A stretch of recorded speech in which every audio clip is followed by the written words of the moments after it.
again, friends. It's Michael from Fujifilm, and we're doing a special episode today that's about how to get better audio capture with your Fujifilm X series and GFX cameras, in particular for cinema, TV, and documentary purposes.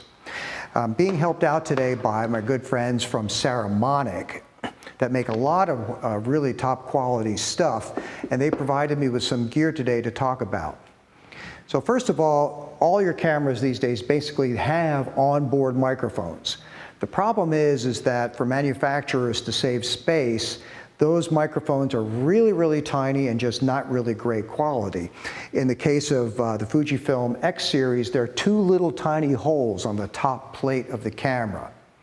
Now, those are perfectly good if you want to just record video, say at a birthday party, and just have people singing, or in multicam setups where you've got the B, C, D, the secondary cameras that are all around your event. It's okay to be capturing your onboard audio for that to use for sync purposes later in editing, because your primary sound will be recorded on one other camera, usually by way of better microphones and mixers, or will be recorded on a separate audio recording device altogether. So the number one rule to get better audio, especially from the human voice, is to get the microphone as close as possible to the speaker. So the very common tool to use is something called a lavalier microphone. This here is a little lav, and you see it's got a clip, and you can see I'm wearing one right here, and I'm talking into one of these right now. Now, these have been around for a long time, and you see these on the television news. You see these anytime that you've got an interview situation because they're small and they're handy, they're easy to deal with. The downside is, the simple way is to have the lav on the outside of the clothing, like I've got right here.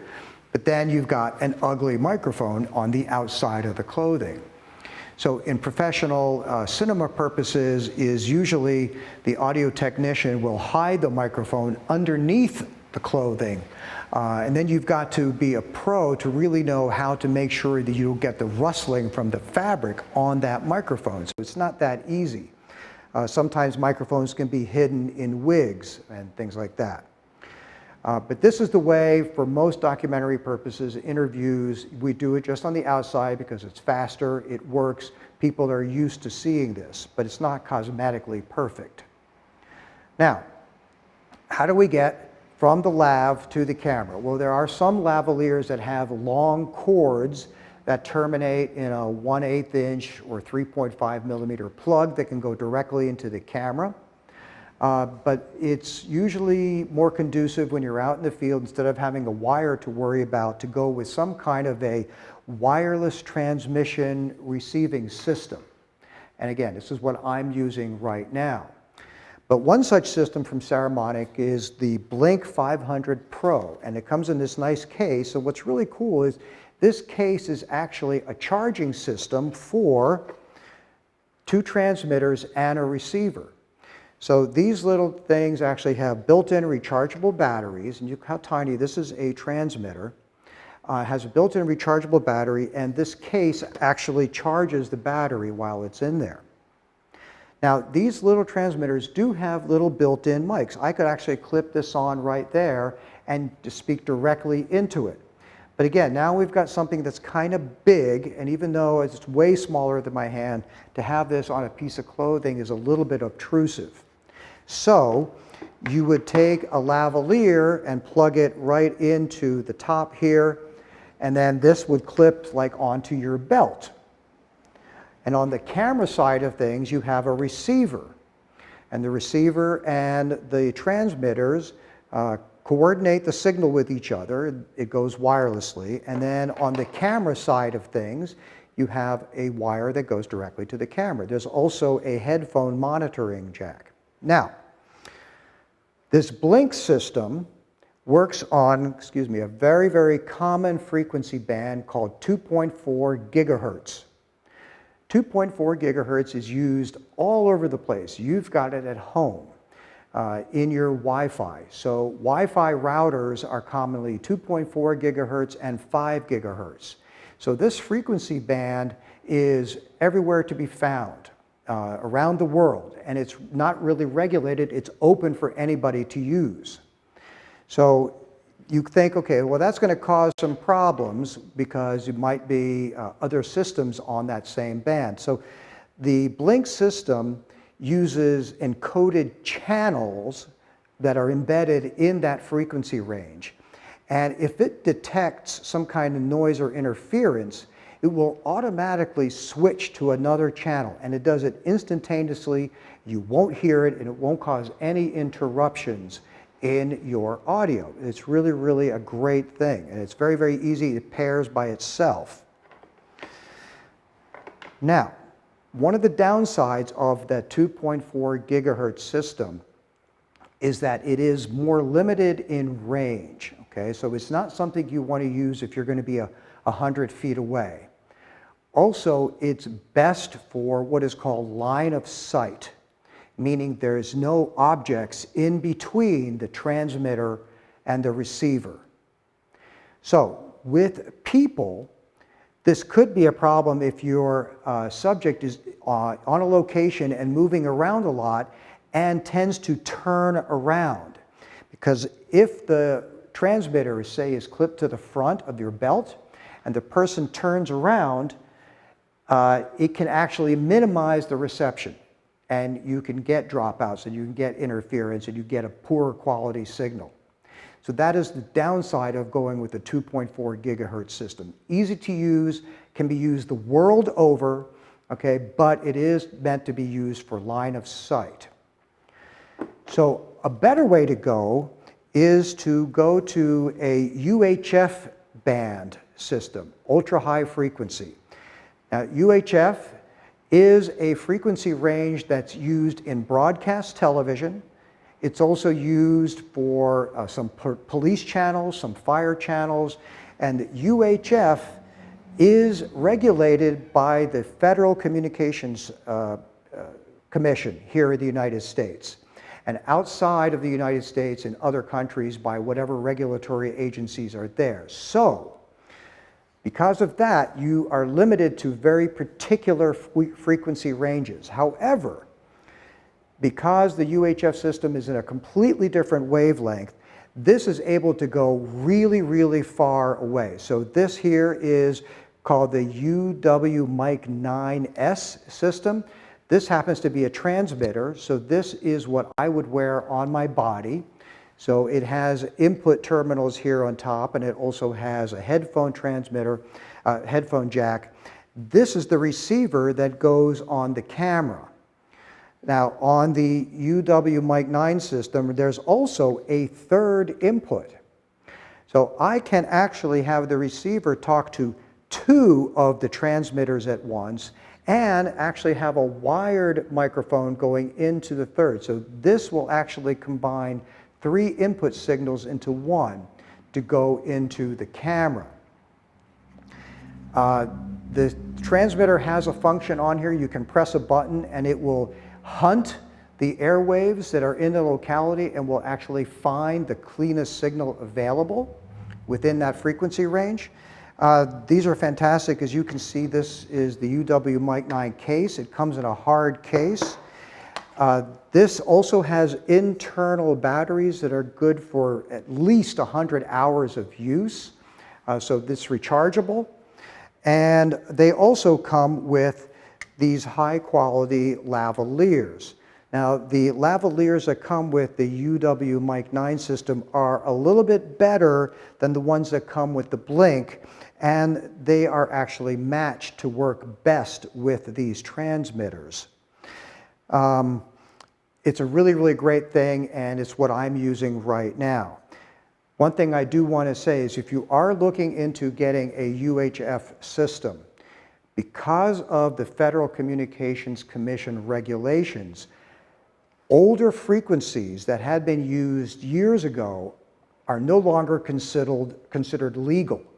So if you are going to get into this, I would suggest you buy new equipment not used equipment, because somebody might sell you some UHF gear that is actually not legal to use, okay?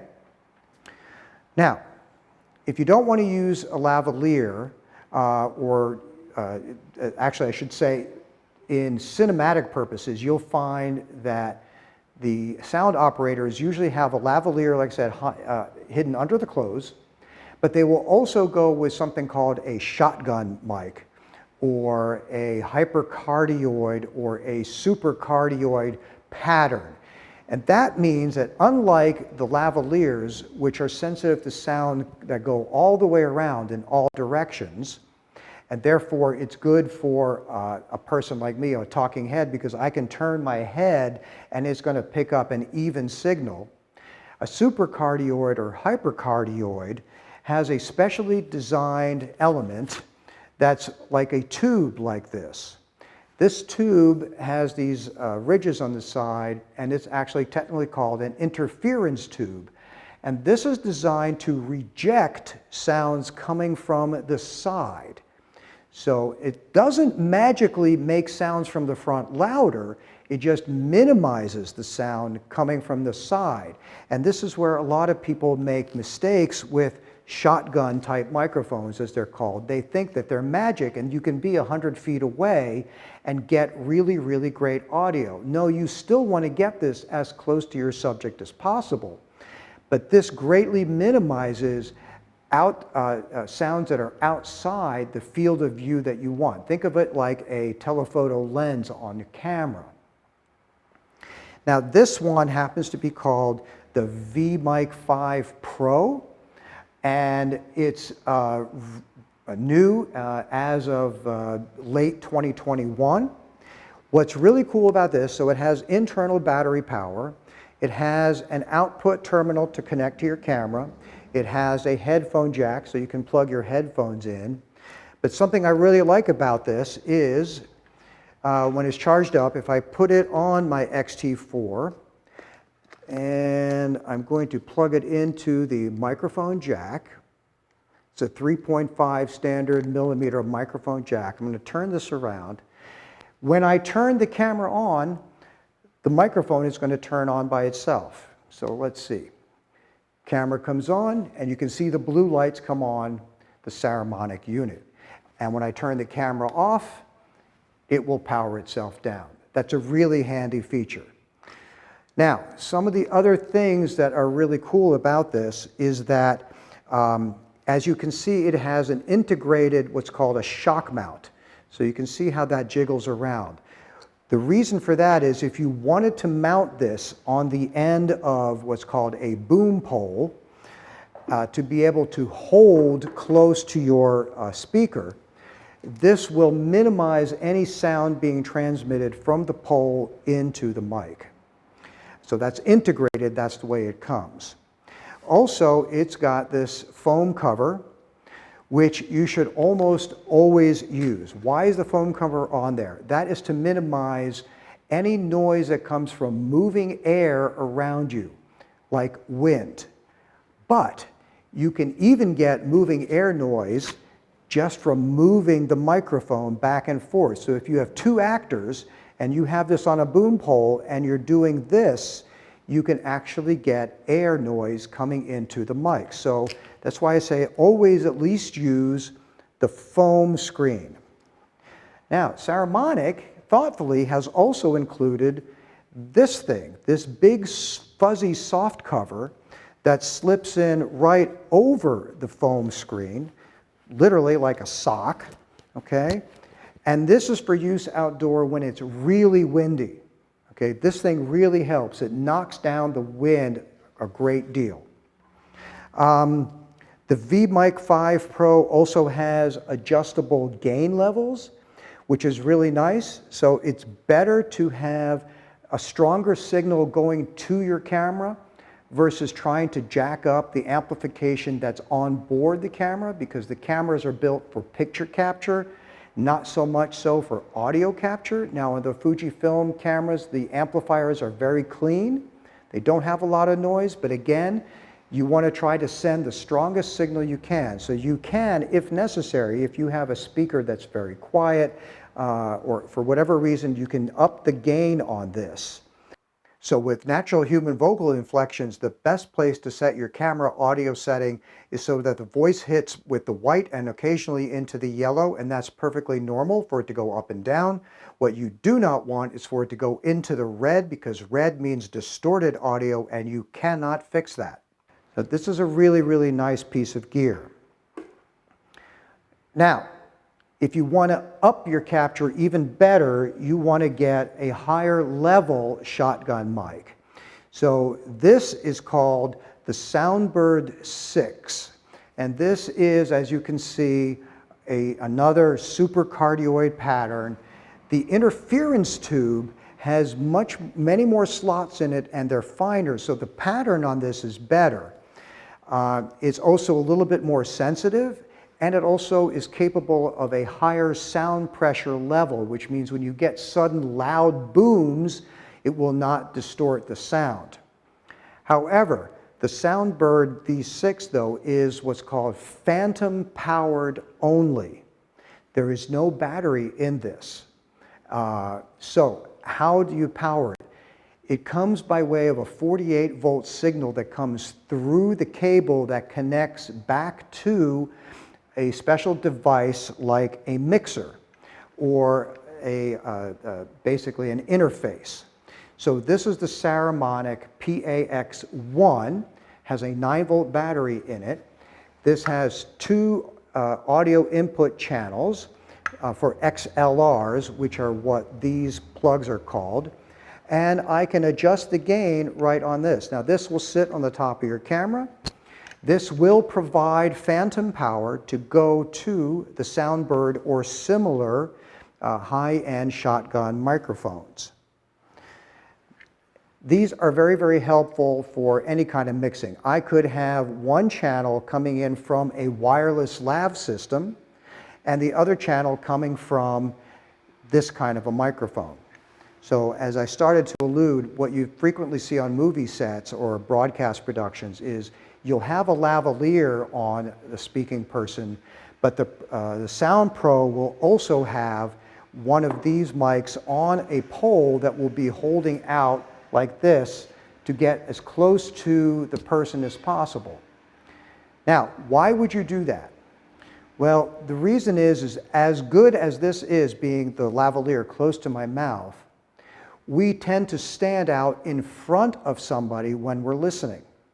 So actually having the microphone out in front of the person is actually giving you a slightly more natural sounding result. The Soundbird Pro also comes with one of the fuzzy covers, and it comes with this shock mount as well in the case. Okay, so thank you very much. Thanks for joining me. I'll see you next time.